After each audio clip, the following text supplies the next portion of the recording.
Right before everything changes, the world around you begins to shift in silence. The life you've grown used to starts to pinch, like a room with shrinking walls, or a shirt that's 2 sizes too small. Everything feels off. The rhythm, the fit, the sense of belonging in your own skin.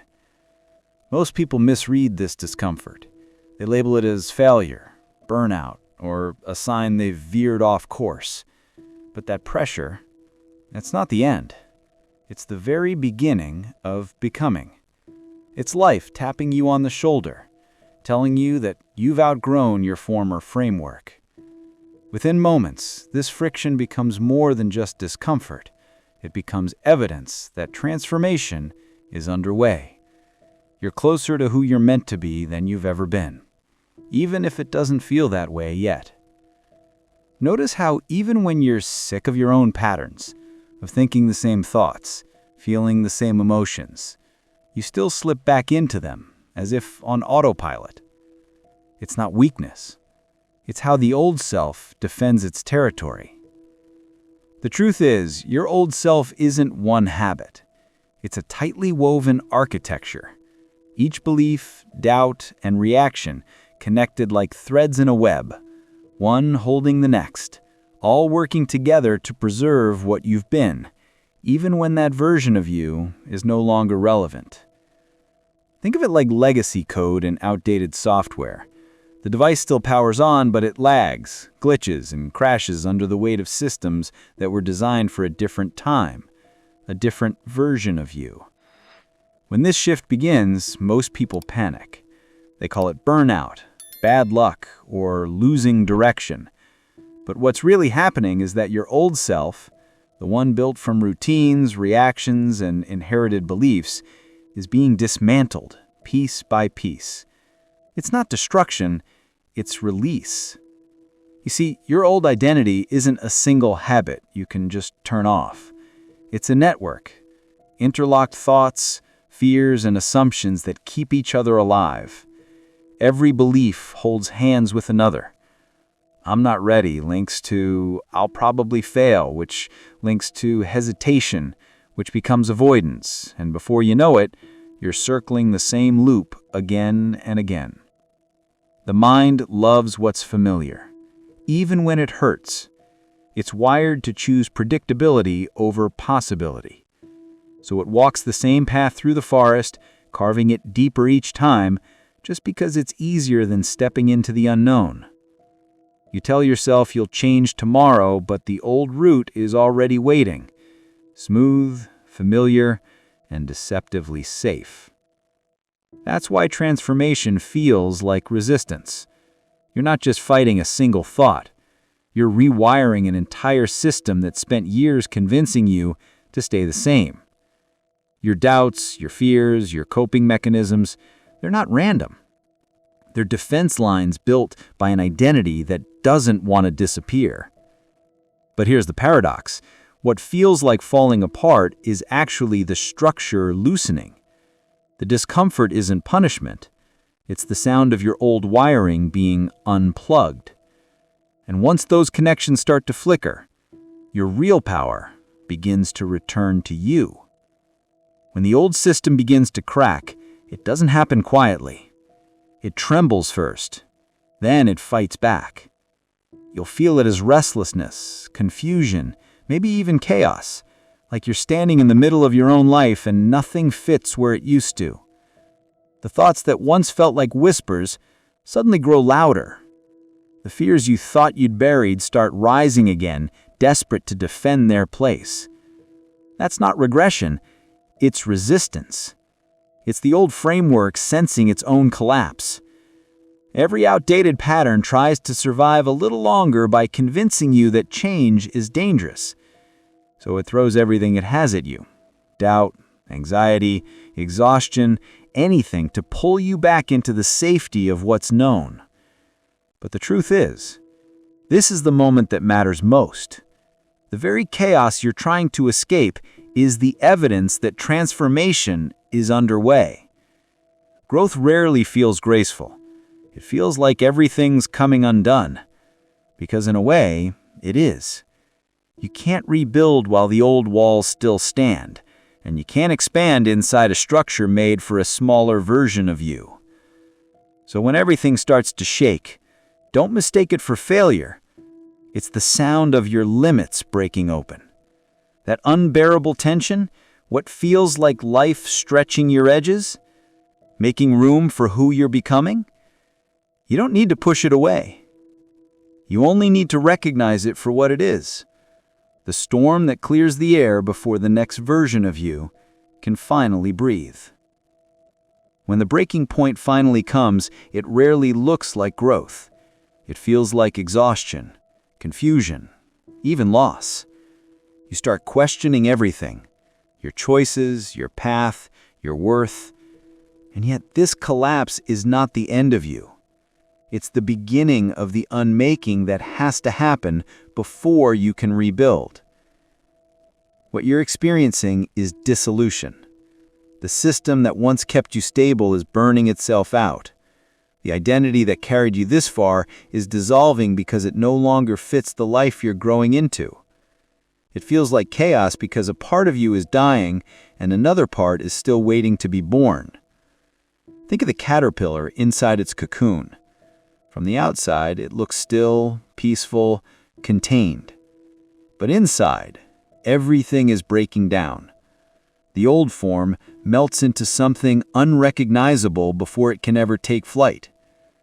That's what this stage feels like. Messy, fragile, almost unbearable. No one celebrates it because it doesn't look like progress, but it's the only way transformation happens. During this stage, beliefs that once felt solid begin to crumble. Habits that used to protect you start to suffocate you. You may even grieve the very things you once clung to for comfort. And as the old layers peel away, you'll feel raw, like you've lost your map and can't tell which direction leads home. But this disorientation is sacred. It means your old coordinates no longer apply. You're not lost. You're in between identities. One version of you is fading, and the next is still taking shape. And though it feels like too much to hold, this is where rebirth begins, and the quiet devastation of who you used to be. After the crumble, there's silence. Not peace, just space. The noise of the old self fades, and what's left behind feels uncertain, exposed, almost empty. This is the in-between, the clearing before creation. Renewal doesn't rush in with fireworks. It arrives quietly, hesitantly, like the first green shoots pressing through cold soil. At first, it doesn't look like strength. It looks like small choices, catching an old thought mid-air and choosing differently. Noticing that your reaction feels softer, allowing yourself to pause instead of spiral. That's how the new self begins. Subtle, fragile, but real. Each small act of awareness rewires something deep inside you. The brain starts forming new pathways, new directions where hesitation used to live. And though these changes feel insignificant at first, they stack, choice by choice, breath by breath, until they shape a new foundation beneath you. But here's the hard part. New growth feels vulnerable. Like a snake with fresh skin, you'll feel raw for a while. Open, sensitive, unprotected. It's tempting to retreat back into old patterns just to feel safe again. But safety isn't the same as peace. Safety keeps you small. Peace allows you to expand. This is the stage where many people give up thinking they've regressed, but they haven't. They're simply standing in the space between who they were and who they're becoming. Strength doesn't appear instantly. It grows through exposure, through showing up again and again until the unfamiliar becomes natural. With time, the fragile turns into stable, the uncertain turns into clear, and the quiet shifts you barely noticed become the new rhythm of your life. You start to recognize yourself again, not as the person you were, but as the one you were always meant to be. Over time, something subtle starts to shift.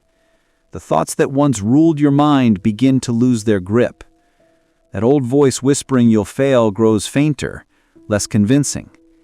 And for the first time, you catch yourself wondering, what if I actually can? That single thought changes everything. Because the moment you allow a new belief to breathe, the system inside you starts to reorganize. Confidence doesn't arrive in one explosion of certainty. It grows quietly, like dawn spreading across the horizon. Every small moment of trust in yourself sends a ripple through your entire being. You speak differently. You stand taller. You stop over-explaining, stop shrinking to make others comfortable. The hesitation that once controlled your choices starts to dissolve, and in its place, you feel momentum. Without fear weighing down your steps, movement becomes natural, fluid, almost effortless. It's not that fear disappears completely, it just stops being the one in charge. You learn to recognize it, nod at it, and keep moving anyway. And as you do, everything connected to that old identity begins to fade. The neural pathways that once carried self-doubt weaken because you stop walking them. In their place, new roads form, ones paved with clarity, self-trust, and forward motion. That's how evolution happens, not in one grand leap, but through the steady repetition of courage. The more you choose differently, the more your inner world rebuilds itself around strength. And soon, what once felt impossible becomes instinct. The moment always comes when you realize you're no longer fighting to become someone new. You simply are. The noise quiets, the panic fades, and what remains is a calm you didn't have before. A deep knowing that you've outgrown who you were without needing to destroy them. This new self doesn't run on fear or survival. It runs on clarity, trust, and alignment.